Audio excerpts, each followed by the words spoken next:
I don't know what's going on with this today, by the way. There we go. Hi everybody, welcome back to my channel. Today we are in the fourth installment of my Catching Up with BookTube series, where I go back and read all of the books that were hyped up on BookTube in 2018, back when I wasn't around, trying to catch up with everybody. Today, it is The Cabin at the End of the World by Paul Tremblay. So I'm not going to lie, there's probably going to be two parts to this video. The first is going to be just a general spoiler-free review, or a time when I tell you my thoughts on the book.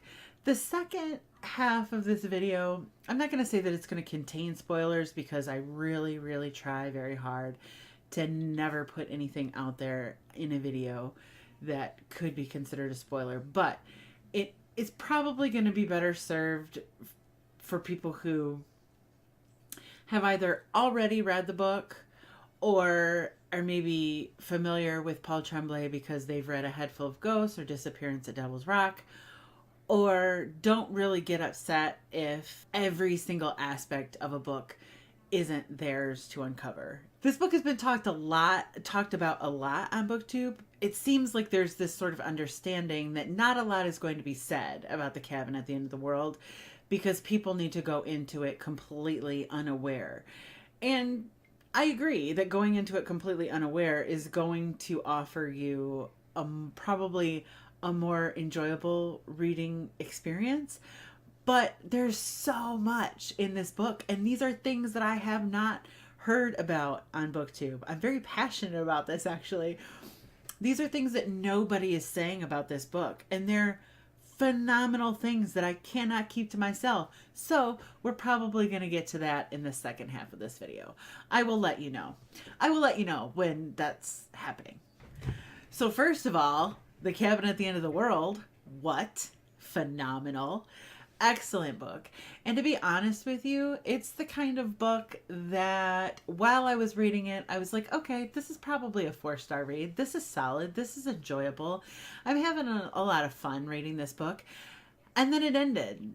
And I realized, as I continued to think about The Cabin at the End of the World, that The Cabin at the End of the World wasn't going to be this book that just I read and then forgot about, or I read and I mean, this book has stuck with me. I keep thinking about this book. I keep delving further into the themes of this book and comparing it to other books by Paul Tremblay, and just I keep going on and on. So for that reason alone, it's a 5-star. The Cabin at the End of the World is the story of, what is it, the story? It's the story of a family vacationing in a very secluded cabin in New Hampshire in an attempt to unplug from the rest of the world. There's Eric and Andrew, who are married and have adopted a Chinese girl named Wen. And I want to say, how old is Wen? Do we know how old Wen is? 7. It's the very first word in the blurb. 7-year-old Wen. They all go to this cabin and they're relaxing and they're enjoying their day and their time. Wen is out in the front yard catching grasshoppers. This man arrives, this gigantic man arrives and begins talking to Wen. And he's very nice. They start catching grasshoppers together and they have very friendly conversation. And then shortly thereafter, the guy's 3 accomplices appear, and he tells Wen, nothing that's about to happen is your fault. And he also tells her, your dads are not going to want to let us in, but they have to, because we need your help to save the world. That's not ominous or anything. So that's pretty much where conversation about this book stops. I will tell you things about this book that are absolutely phenomenal, and that is the characterization. All in all, there are 7 characters in this book. You leave this book with a pretty good understanding of all 7 characters, most especially Wen and her dads. It's a really short book, so that's impressive. I say really short, like it's 100 pages. No, it is about 265 pages. So it's a short, quick read. And the characterization that Paul Tremblay manages to achieve in 265 pages of an extremely suspenseful thriller is impressive. This is also an extremely suspenseful thriller. The suspense in this book is out of this world. It is one of those books that really does keep you turning the pages. That, I mean, even in some of the most shocking thrillers and these domestic thrillers, psychological thrillers, they're not very suspenseful. What I love about a thriller is suspense. Any book that like keeps me on the edge of my seat wondering what is going to happen, I'm probably going to be a fan. The suspense starts in the first chapter and continues to ratchet up a notch all the way until the very last sentence of the book. Like, you don't know what's going to happen. You don't know how the book is going to end. It's very black and white. It's going to end this way or it's going to end this way. Like, you just constantly wondering what's going to happen, how it's going to end. This book also contains at least one absolutely shocking twist. It's shocking in that it occurs. It's shocking in that it takes balls to do this in your novel, man. Like, it really does. It makes the book even more uncomfortable. And it's an uncomfortable book to begin with. And it makes it just even more uncomfortable. The other thing that I liked about the book that might cause people some hiccups, or it's written very uniquely. There's a lot of third-person writing and a lot of first-person writing. The book flops around in perspective, point of view, and so it's not traditional. It's not formulaic. It's very unique in that respect. Again, that's something that I enjoy, but something that I can imagine would drive another reader pretty insane.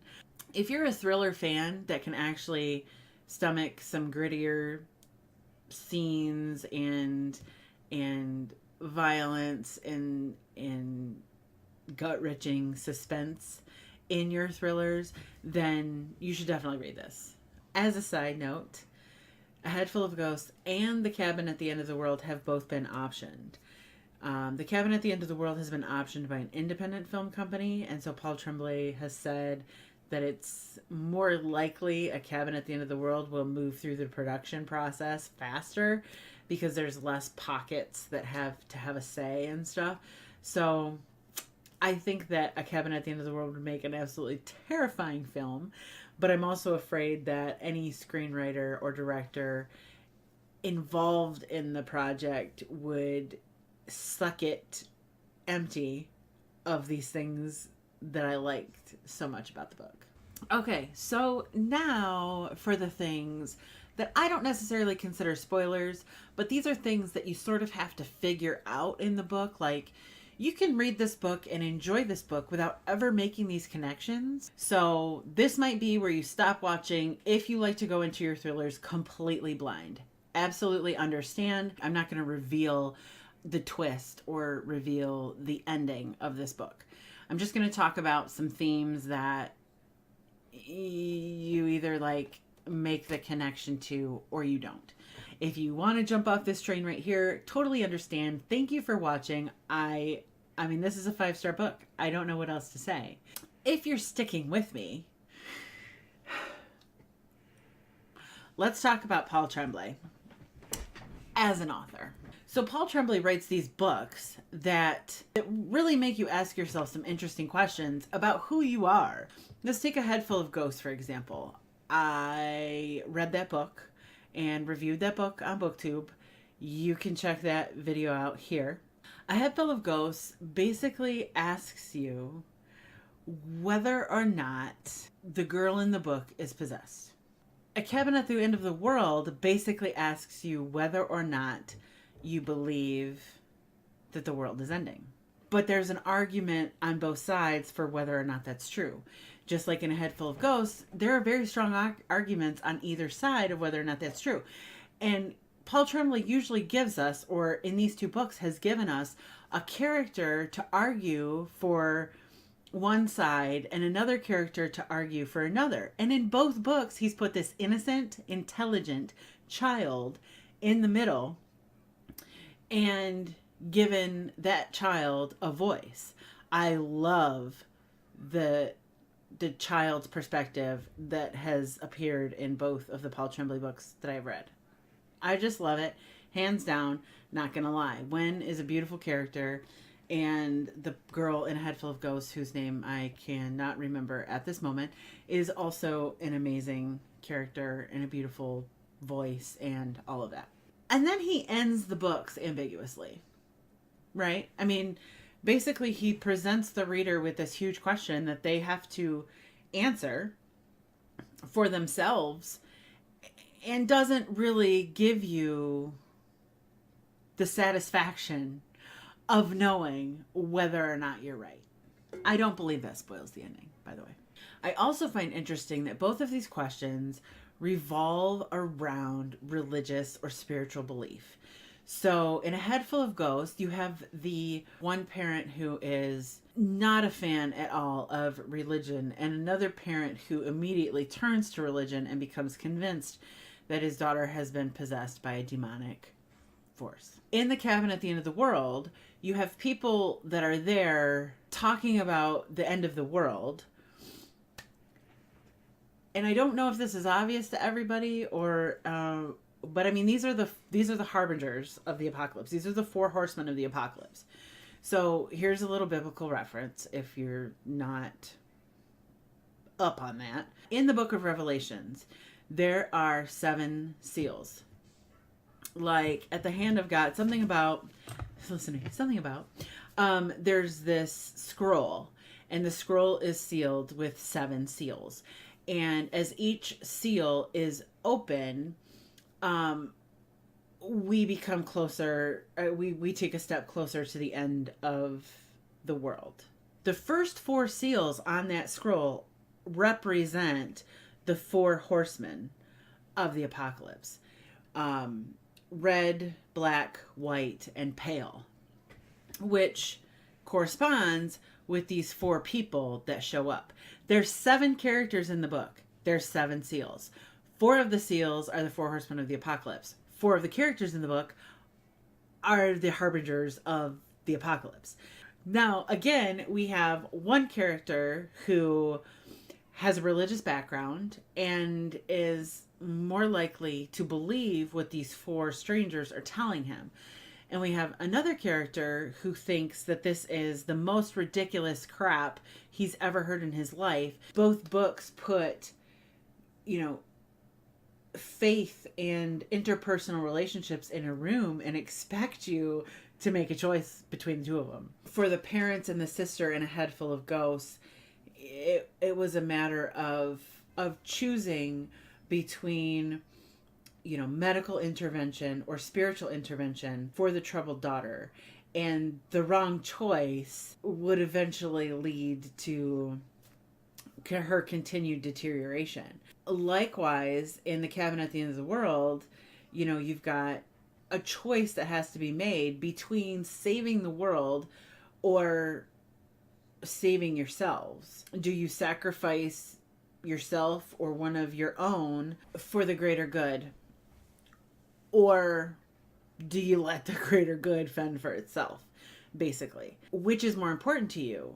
Your faith. Do you believe more in your faith, or do you believe more in your relationships? And I just think that it's an absolutely fascinating question. Is your relationship with God or your relationship with your spouse or your child stronger? God would have us put faith first. But at the micro level, that is a very hard thing to do. Just as a side note, I personally am not a religious person any longer. I grew up in a conservative religious home. That's how I knew very early on that these people were supposed to have represented the four horsemen of the apocalypse and yada yada yada. And I don't know. I still don't know. I find it impossible to make these kinds of decisions. I don't know if Marjorie, I think her name was Marjorie, was possessed in a head full of ghosts. I don't know if the world was ending in a cabin at the end of the world. I don't know. There's just so much more beneath the surface of Paul Tremblay's books that I've read so far that make them much better than just a suspenseful thriller or a speculative horror or however you want to classify this book. At the end of the day, like, this is some deep shit. Like, this is a lot deeper than 265 pages of entertainment. The man has thought some pretty serious things through. The genres that I do prefer to read, the ones that are a little bit more exciting, don't do that very often. And so when I find a book or books that do, I get really super excited, as you can tell.